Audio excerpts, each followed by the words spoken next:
Every single day, people are trying to manipulate you. Your coworkers are positioning for advantage, your competitors are strategizing against you. Even people you trust are unconsciously playing psychological games to get what they want. And if you don't understand the game, you're not refusing to play. You're just losing without realizing it. The most dangerous battles aren't fought with fists or weapons. They're fought in the mind. And the person who understands human psychology, really understands it, can outmaneuver, outthink, and completely dominate anyone who doesn't. This isn't theory. This isn't motivational nonsense. These are tested psychological tactics used by intelligence agencies, master negotiators, elite salespeople, and people who consistently get what they want while others wonder how they do it. This is Behind the Mind, and today you're learning 15 ruthless psychological tricks that will allow you to outplay anyone mentally. These tactics work because they exploit how the human brain actually operates, not how we wish it operated. Some of these will make you uncomfortable. Good. Comfort is for people who lose. By the end of this video, you'll have a psychological arsenal that most people will never understand. Use it wisely. Use it ethically, but use it. Let's begin. Trick 1. Strategic pause. Silence as weapon. The first and most powerful psychological trick is deceptively simple: strategic silence. Most people are terrified of silence and will say anything to fill it. You're going to weaponize that fear. When someone asks you a question, especially one designed to put you on the defensive, pause. Count to 3, then respond. That pause does multiple things simultaneously. It signals that you're not reactive. It creates discomfort in the other person. It gives you time to formulate the perfect response, and it positions you as someone who thinks before speaking. The negotiation killer. In negotiations, the person who speaks first after making an offer usually loses. Make your offer, then shut up. The silence will be excruciating. They'll want to fill it. They'll start negotiating against themselves. Well, I suppose I could go as low as... You didn't say anything. They just lowered their own price. The interrogation technique. Police interrogators use this constantly. They ask a question, then wait. Most people are so uncomfortable with silence that they'll keep talking, often revealing far more than they intended. You ask someone a question, they answer. Instead of responding, you just hold eye contact and wait. 9 times out of 10, they'll elaborate, clarify, or accidentally reveal something they meant to hide. The power signal. Silence signals power because powerful people don't feel the need to fill every gap in conversation. They're comfortable with discomfort.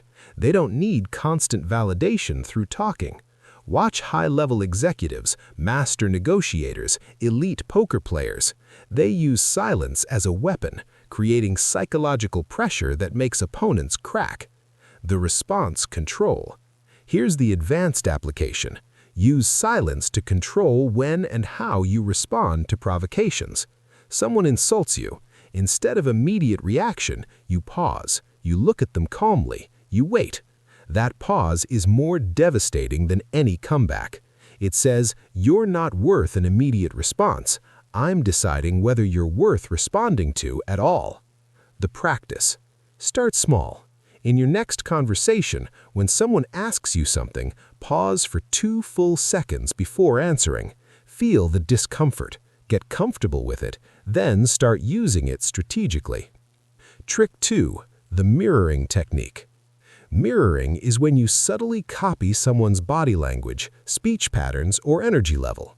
It's one of the most powerful rapport-building techniques in psychology, and most people do it unconsciously with people they like. You're going to do it consciously, strategically, to make anyone feel connected to you. The physical mirror. Start with body language. If they lean forward, you lean forward a few seconds later. If they cross their arms, you casually cross yours. If they tilt their head, you eventually do the same. Keep it subtle. The goal isn't to be obvious, it's to trigger their subconscious feeling that you're like them and therefore trustworthy. The verbal mirror.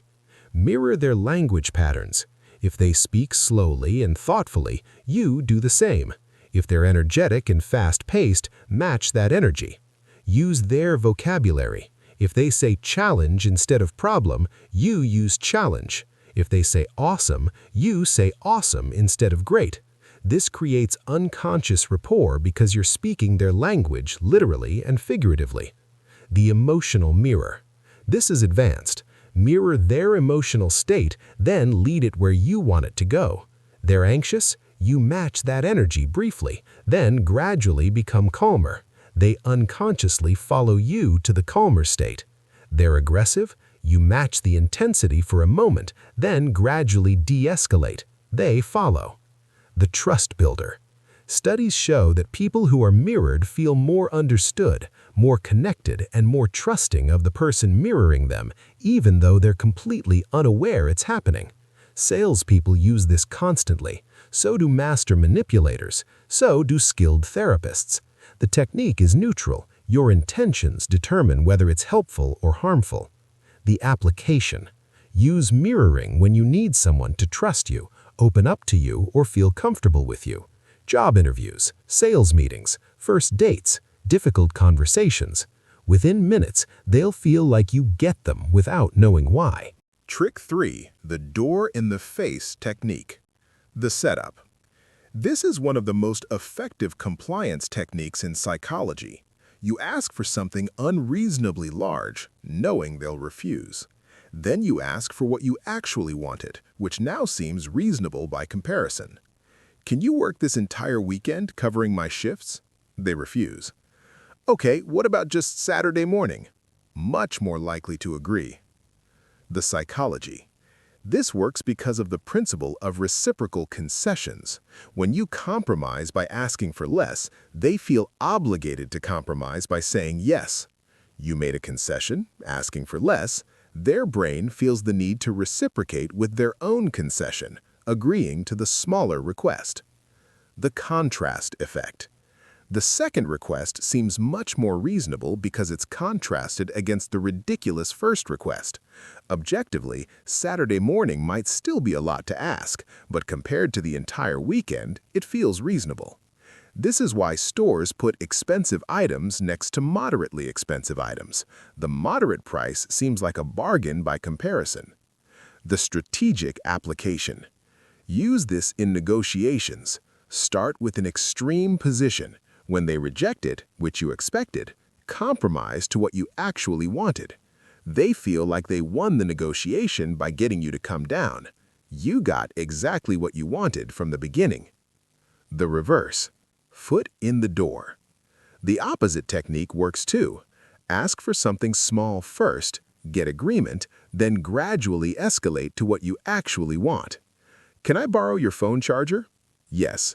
Later, can I use your laptop real quick? More likely to say yes because they already helped you once. The ethical boundary. These techniques work. That doesn't mean use them to manipulate people into doing things that harm them. Use them for mutual benefit, ethical persuasion, or protecting yourself from others using them on you. Trick 4. The strategic indifference. The detachment power. Nothing disturbs people more than genuine indifference. When they can't affect your emotional state, can't provoke you, can't please you, can't manipulate you, they lose all leverage. Strategic indifference is cultivating genuine detachment from outcomes you can't control, making you psychologically untouchable. The emotional neutrality. Someone insults you. Your response? Complete neutrality. No anger, no defensiveness, no reaction, just acknowledgement that they spoke. This is devastating because insults are meant to provoke reaction. When you give none, the insult fails completely and the person feels foolish. The outcome independence. In any interaction, negotiation, date, job interview, the person who cares less has more power. This is an iron law of social dynamics. Strategic indifference means genuinely not needing the outcome. You want the job, but you don't need this specific job. You'd like the deal, but you're fine walking away. This isn't fake. You actually build a life with enough options that you're genuinely indifferent to any single option. That indifference becomes power. The cultivation. Build multiple options in every area of life. Multiple income streams, multiple social circles, multiple romantic prospects, multiple skill sets. When you have genuine alternatives, you can be genuinely indifferent to any single option. That indifference becomes power. Trick 5. The anchoring effect. The first number wins. The anchoring effect is simple. The first number mentioned in any negotiation heavily influences all subsequent numbers, even when the first number is completely arbitrary. If you're selling something, mention a high number first. That becomes the anchor. All other numbers are judged relative to it. Similar properties in this area have sold for $500,000. I'm only asking $400,000. The $500,000 anchor makes $400,000 seem reasonable, even if the property is worth $350,000. The salary negotiation. Never give a salary expectation first. Make them anchor first. But if forced to go first, anchor high. My salary expectation is $120,000.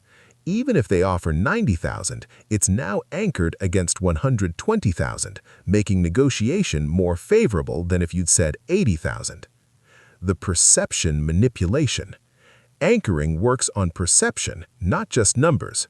If you want someone to think you're highly competent, subtly anchor their perception high from the first interaction. First impression, display high competence, high confidence, high value. That becomes their anchor for all future interactions with you. Even if you make minor mistakes later, they're judged against the high anchor, so they barely register. The time anchoring. This works with time, too. This project usually takes 6 months. Then, when you deliver in 4 months, you look incredibly efficient. If you'd said, "I'll have it done in a few months," and delivered in 4, they might have expected 3 and be disappointed. The expectation management. Anchoring is essentially expectation management. Set the anchor strategically, and you control the frame for all subsequent comparisons. The counter-anchoring. When someone else anchors, counter-anchor immediately. They say 100, you say 40. Now the negotiation is between 40 and 100, not between 100 and whatever you might have accepted. Never accept their anchor without challenging it. Always provide your own anchor to shift the frame. Trick 6. The scarcity principle. The psychological trigger.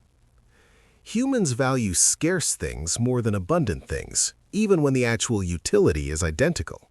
This is a deep psychological trigger you can exploit. Limited time offer. Only 3 spots remaining. This opportunity closes Friday. These work because scarcity creates urgency and inflates perceived value. The availability weapon. Make yourself scarce. Don't always be available. Don't always respond immediately. Don't always say yes. This isn't playing games, it's having a genuinely full life. But the effect is that your time becomes more valuable, your attention more prized, you yourself more desired. The artificial scarcity. Companies create artificial scarcity constantly. Limited edition, while supplies last, exclusive access. You can do the same with your time, your skills, your attention. I only take 3 clients per month. I only have Tuesday or Thursday available. This is the only time I'll make this offer. Even if you have more availability, creating scarcity increases perceived value. The walking away power. The ultimate scarcity move, the credible threat to walk away. In any negotiation, the person willing to walk away has maximum leverage. This is my final offer. If it doesn't work for you, I'll take it elsewhere. Then actually be willing to walk away. Most people bluff this, make it real by having genuine alternatives. The social scarcity. Be selective about who gets your time, your trust, your friendship. Not everyone deserves access to you. This selectivity creates social scarcity. Access to you becomes valuable because it's not freely given to everyone. The implementation. Reduce your availability strategically. Batch your meetings into specific days. Limit how often you check messages. Be selective about commitments. This isn't being difficult, it's respecting your own time enough that others respect it too. Trick 7. The reciprocity trap. The obligation trigger. Reciprocity is one of the most powerful psychological principles. When someone does something for you, you feel obligated to do something in return, even if you didn't ask for the initial favor. This can be weaponized. The strategic favor. Do someone an unsolicited favor, something small but meaningful. They now feel obligated to reciprocate, usually with something equal or greater in value. You help them with a project. Later, when they need something, they feel obligated to help you. The escalation. Here's the key. You can often ask for something larger in return than what you gave. The obligation feeling is about the gesture, not the exact value. You buy someone a $10 coffee, they might later agree to a favor worth much more because they feel the need to reciprocate. The guilt leverage. When people don't reciprocate, they feel guilty. You can use that guilt as social leverage. I helped you with that project last month. I could use your help with this. The implied guilt makes it much harder to refuse. The corporate application. Companies use this constantly. Free samples, free trials, free consultations. They're not being generous, they're triggering reciprocity. Once you've accepted something free, you feel obligated to buy, even though logically you shouldn't. The social application. Be the person who helps others, who does favors, who adds value to people's lives. You're building a bank of reciprocity obligations that you can call on later. Just be strategic about who you help. Not everyone will reciprocate. Invest in people who understand reciprocity. Trick 8. The false binary. The limited options. This is a manipulation tactic. Present only 2 options when many exist, forcing them to choose between your preferred options. Do you want to meet Tuesday or Wednesday? Neither.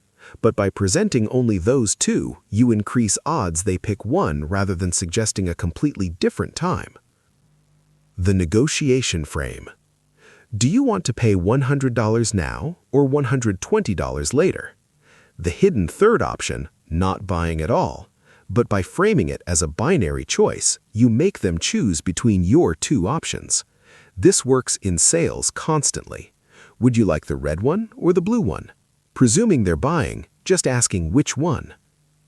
The political usage. Politicians use this constantly. You're either with us or against us, creating a false binary to eliminate middle ground and force people into their camp. Recognize this when it's used on you. When presented with 2 options, always ask, what other options exist? Defensive counter. When someone tries this on you, reject the frame. Those aren't the only 2 options. I'll consider other alternatives. Don't let them limit your choices to their preferred selections. The strategic deployment. Use this when you want to guide someone toward one of your preferred outcomes. Present 2 acceptable to you options, making both seem reasonable. They feel like they're choosing freely. You win either way. The ethical line. This crosses into manipulation when the hidden alternatives would be clearly preferable to the person choosing. Use it for minor decisions, not major life choices affecting others. Trick 9. The social proof exploitation. The herd mentality. Humans are social creatures who look to others for guidance on how to behave, what to believe, what to value. This is social proof, and it's incredibly powerful. Everyone else is doing it. This is the most popular option. Successful people choose this. These influence decisions heavily because humans trust the crowd. The manufactured consensus. You can manufacture social proof. In a meeting, have allies planted who agree with your position. Others will follow the apparent consensus. Testimonials work this way. 1,000 satisfied customers. Whether or not those customers are relevant to the new buyer, the social proof influences them. The authority borrowing. Associate yourself with credible authorities or popular choices, as seen on, recommended by, used by Fortune 500 companies. Even if the connection is tenuous, the social proof transfers credibility to you. The bandwagon effect. Once momentum builds, social proof becomes self-reinforcing. The popular thing becomes more popular because it's popular. If you can create initial momentum, even artificially, the bandwagon effect can take over and build real popularity. The contrarian counter. The counter strategy. Deliberately go against social proof when the crowd is wrong. Most people follow the herd off cliffs. Being contrarian when you've done independent analysis can give you massive advantages others miss. The strategic application. Use social proof when launching something new, building credibility, or influencing group decisions. Show that others, especially credible others, have already made the choice you're advocating. Trick 10. The commitment escalation. The consistency principle. Humans have a deep psychological need to be consistent with their previous commitments. Once they commit to something small, they'll commit to increasingly larger things to stay consistent. This is commitment and consistency, and it's devastatingly effective. The small start. Get someone to make a tiny commitment. Do you think environmental protection is important? Most people say yes. Then escalate. Would you sign this petition? They said yes to the principle, so consistency pushes them toward yes to the action. Then escalate further. Would you donate $10? Each yes makes the next yes easier because of the consistency principle. The identity leverage. The most powerful commitments are identity-based. Once someone says, "I am," they'll act consistently with that identity. "I'm a hard worker."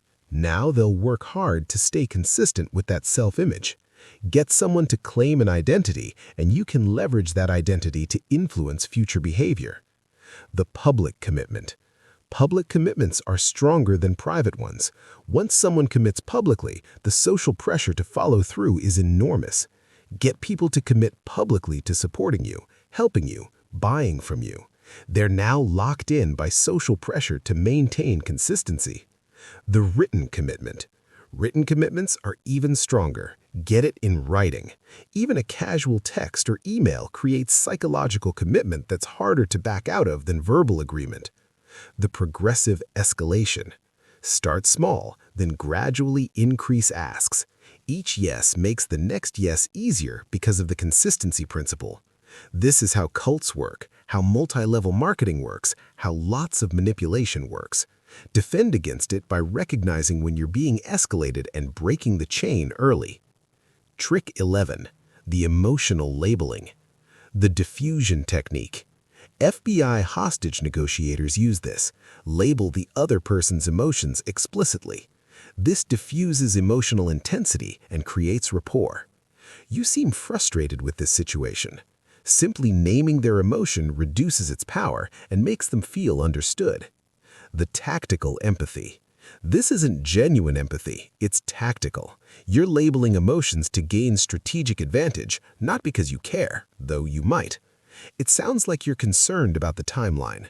This labels their concern, validates it, and creates space for you to address it. The resistance reduction. When people feel understood, their resistance drops. Labeling emotions makes them feel heard, which makes them more open to your influence. I can see this is important to you. That simple acknowledgement dramatically increases receptivity to what you say next. The accusation audit. Advanced technique. Label all their negative thoughts about you before they can say them. This disarms the accusations. You probably think I'm just trying to sell you something, that I don't actually care about your needs, and that this is overpriced. By saying it first, you take the power out of those thoughts. The mirroring emotions. After labeling, mirror the emotion briefly, then lead to a more productive emotional state. I understand you're angry about this. That's completely valid. Let's figure out how to fix it.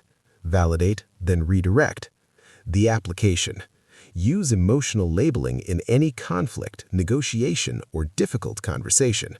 It builds rapport, reduces defensiveness, and positions you as someone who understands them. Trick 12. The information asymmetry. The knowledge power. The person with more information has more power, always.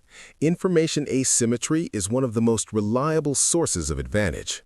Your goal, maximize what you know about them while minimizing what they know about you. The strategic questions. Ask questions that gather information while revealing nothing. What are you thinking? How do you see this? What's your timeline? Each answer gives you intelligence you can use. Each question reveals nothing about your position. The poker face information. Never reveal your hand. Don't broadcast your knowledge, your plans, your strategies, your weaknesses, your strengths. Operate with information opacity while gathering maximum information about others. The research advantage.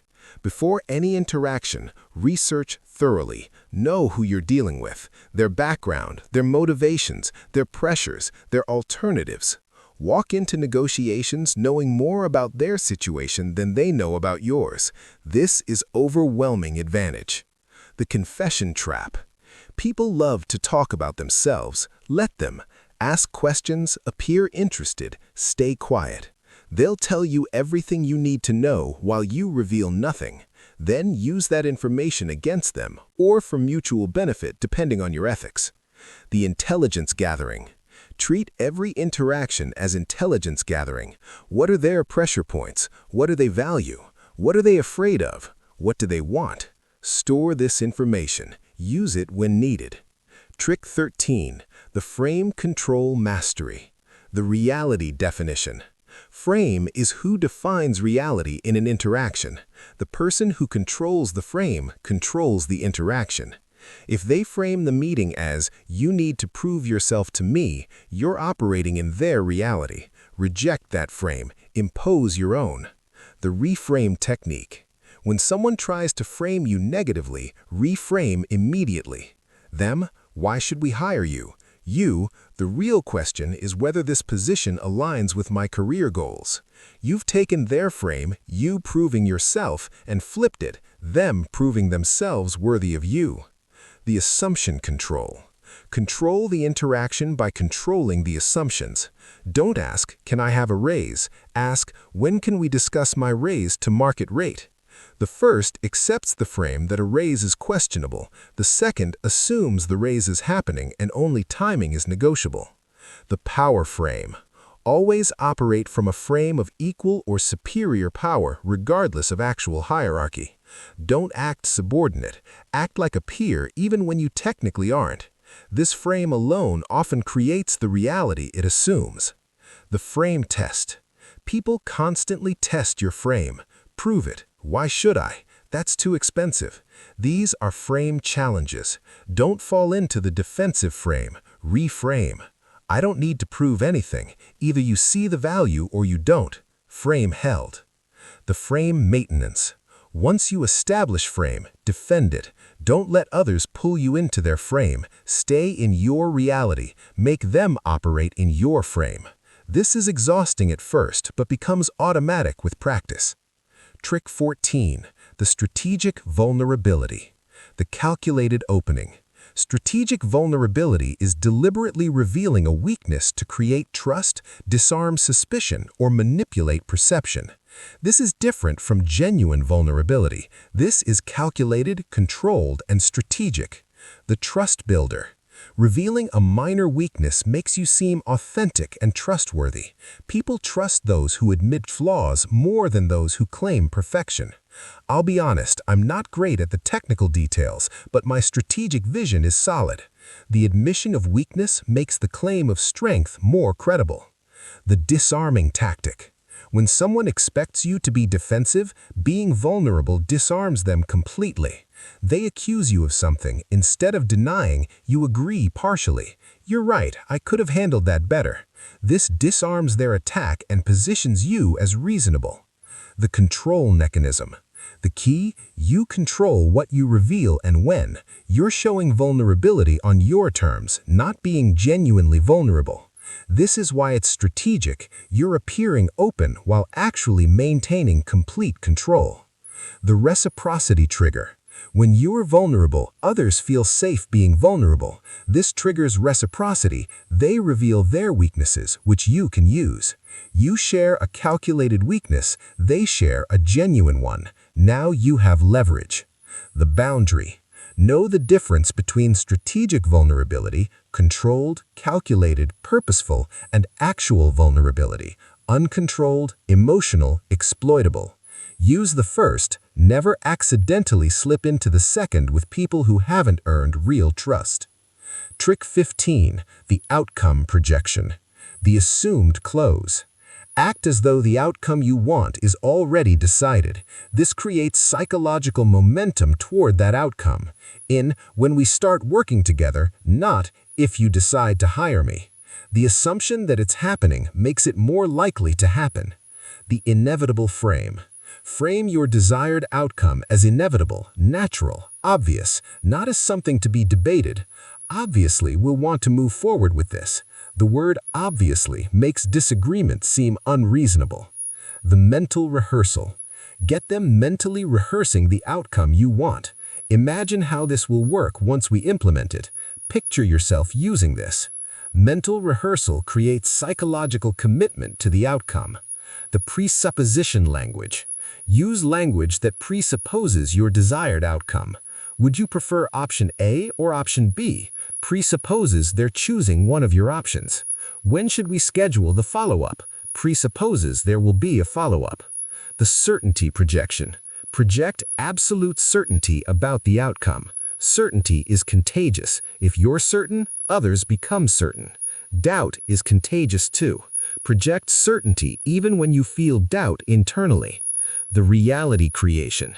Here's the secret. Sometimes acting as though an outcome is inevitable actually makes it inevitable. Your certainty influences others' behavior, which creates the outcome you projected. This is manifestation grounded in psychology, not mysticism. You now have 15 ruthless psychological tactics. Strategic pause, silence as weapon, mirroring, unconscious rapport, door in the face, compliance through contrast, strategic indifference, power through detachment, anchoring, control the numbers, scarcity, increase value through rarity, reciprocity, obligation leverage, false binary, limit their options, social proof, harness the herd, commitment escalation, lock in consistency, emotional labeling, tactical empathy, information asymmetry, knowledge is power, frame control, define reality, strategic vulnerability, calculated trust, outcome projection, assume success. These tactics work powerfully. That's why intelligence agencies, master manipulators, elite salespeople, and successful leaders use them. But power requires responsibility. You can use these tactics to create win-win outcomes, to protect yourself from manipulation, to achieve ethical goals. Or you can use them to exploit people. That choice defines who you are. The defense. Knowing these tactics also protects you. You now know what they're doing. When someone mirrors you, you see it. When someone creates false binaries, you reject the frame. You're no longer an easy target. The practice. These tactics require practice. Start with one, master it, then add another. Within months, you'll be operating at a psychological level most people can't comprehend. You'll outthink, outmaneuver, and outplay people who are physically stronger, officially more powerful, or technically more credentialed, because you understand the game they don't even know they're playing. The competition. Every interaction is a game of psychological chess. Most people don't know the rules. Some know a few moves. Very few are masters. You've just learned the playbook. Now you practice until it's automatic. The warning. Once you see these patterns, you can't unsee them. You'll notice manipulation everywhere. In advertising, in politics, in relationships, in business. Some people find this depressing. You should find it empowering. You're awake while others sleep. The application. Tomorrow, use one of these tactics, just one. See how it works. Feel the power of understanding psychology while others don't. Then keep building your skill, keep practicing, keep learning. Because the mind games never stop. You're either playing or being played. Choose to play. Choose to win. Call to action. This is Behind the Mind. If these ruthless psychology tricks opened your eyes to how influence really works, smash that like button. Subscribe for more tactical psychology, mental warfare strategies, and truth about human nature that most channels won't touch. And comment below, which tactic are you implementing first? Which one do you see being used against you most often? Let's build a community of people who understand the game and refuse to be played. I'll see you in the next one. Until then, stay 10 steps ahead.